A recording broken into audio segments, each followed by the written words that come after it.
5 na murang motor ni Honda ngayong month of September 2025. So meron tayong top 5 na pinakamurang motor ni Honda ngayong month na to mga idol, no? So unahin natin itong si Click 125 nila. So itong Click 125 mga idol is meron lamang price na, so ito yung price niya, meron lamang siyang 84,000, payment niya is 6,900 lamang, at pag 1 year is 8,135, at pagdating sa 18 months is 5,940, at pagdating naman sa 2 years is 4,910, at sa 3 years na 3,855. So yan yung pang top 5 natin.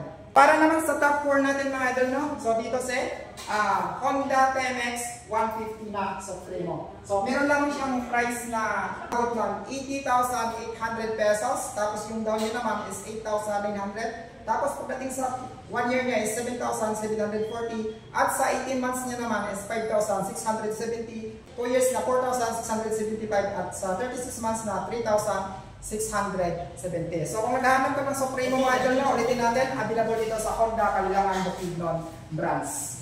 At para naman sa top 3 natin, itong si XRM 125 na Dual Sports Extreme. Meron naman siyang price na 77,500 pagdating sa cash niya, at pagdating sa down payment niya is 6,900, pagdating naman sa 1 year is 7,595, at pagdating naman sa 18 months is 5,550, sa 2 years na 4,585, at 3 years na 3,605. So kung naghahanap ka ng XRM 125, available dito mga idol, no?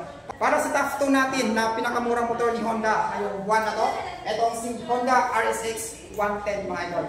So meron lamang siyang price na 68,000 pesos pagdating sa SRP niya, at pagdating naman sa down payment niya is 7,900, at 1 year na 6,475, sa 18 months na 4,740, sa 2 years na 3,925, at 3 years na 3,900. At pagdating naman sa top 1 natin na pinakamurang motor ni Honda ngayong month na to ay si TMX 125DX. So meron naman siyang price na umaabot ng 56,600, at pagdating naman sa down payment niya, meron lamang siyang 6,900, at pagdating naman sa 1 year nito is 5,480, sa 18 months na 4,015, sa 2 years na 3,330, at sa 3 years na 2,630. So kung naghahanap ka ng mga motor ni Honda na pinakamura mga idol, no? Yan yung nabanggit natin na top 5 ngayong buwan na to. So hanggang dito na lang tayo.